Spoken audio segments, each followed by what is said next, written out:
My best friend till the very end. Cause best friends don't have to pretend. Hi, my name is Delaney. My name is Kennedy, and today we're going to be talking about friendship. Alright, so tell me about your first friendship that you really remember. My first best friend was named Libby Corrali. I was about 3 years old when we met. I had just moved in across the street from her family. And to welcome us, her and her older sister, Maddie, had walked across the street and brought us brownies. And my first reaction was to open the door and go, "Hey, do you want to see my new room?" This total stranger. Yeah. Totally invited these strangers into my house, and we just ended up being best friends ever since. Oh my gosh, that's amazing. And only at 3 years old too. That's so young, I feel like. I think it made it easier to make friends. I was a little more fearless. Yeah, I was a little more fearless. Didn't think she might be fearless. Yeah, seriously. I don't remember much about my best friend, but I remember that we were both named Delaney. It's kind of crazy, to be honest. It's pretty awesome, though. Yeah. That's like every little kid's dream. It's like, I want my best friend to be my twin. Yeah, exactly. With the same name and everything. Yeah. Now I'm like, oh, that's kind of weird. Yeah, get away from me. But it's cool. Yeah. And we were friends from kinder till second grade, and then she moved. It was still pretty awesome to have a best friend that was. Best time of my life. Yeah, it was the best time of my life, honestly. Do you still keep in touch with Delaney at all? Not necessarily. Follow each other on Instagram, and we're friends on Facebook, but other than that, we don't really talk to each other. We just keep up with each other's lives through social media. Power of social media. Seriously. Are you still friends with Libby? Yeah, I still consider her my best friend. We obviously don't get to hang out every single day anymore because we're adults now, Yeah. but she's definitely going to be my maid of honor. Oh, that's awesome. How have you maintained that friendship? What do you think helped keep you at this point right now? As we got older, it got harder to maintain our friendship. The love and the common ground are still there, but Libby and I were in different grades growing up because I started school early. What were your friendships like in high school? It was hell. Insert part. The memories are great. I remember a lot of good memories. Those seem to drown out by the bad memories just because of who the people were in high school. Eventually tried to kick me from their friend group. It was not a good time.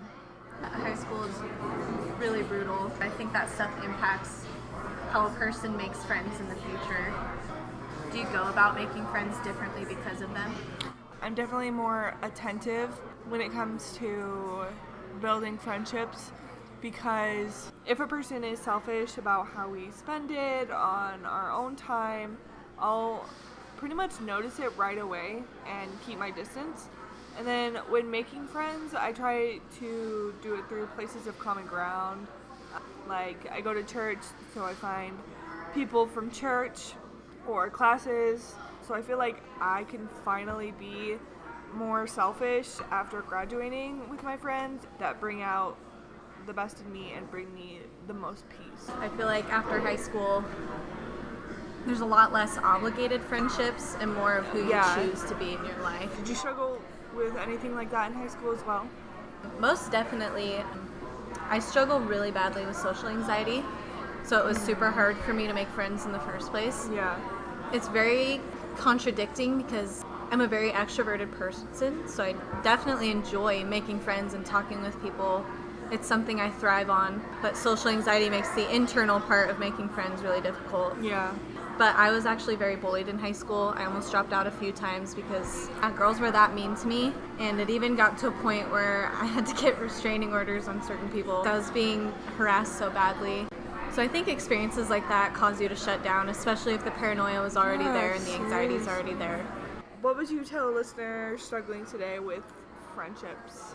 I think I would tell listeners that even though things feel lonely or hard right now, don't let those kinds of people make you bitter or cold-hearted, because in the end, your empathy and your kindness will pay off, and as long as you're a person you're proud of at the end of the day, you don't have to carry the weight of that guilt of treating people less because somebody else treated you less, because it may feel like the end of the world, but it eventually pays off and you find real friends. And I can say that because I've struggled too. What do you hope listeners gain from our podcast or from your stories here today? With my personal story, I hope that they notice the red flag when they come up, just because there can be a lot of them and a lot of people are blind to those red flags. But if you're putting in all the effort and they're not, just notice that and then take it upon yourself to make that decision to either let them stay or cut them off. Definitely. And I would say that people are only meant to be for certain seasons of your life or certain chapters. That doesn't mean we have to harbor negative feelings, but it does mean we have to take care of ourselves even when it's hard.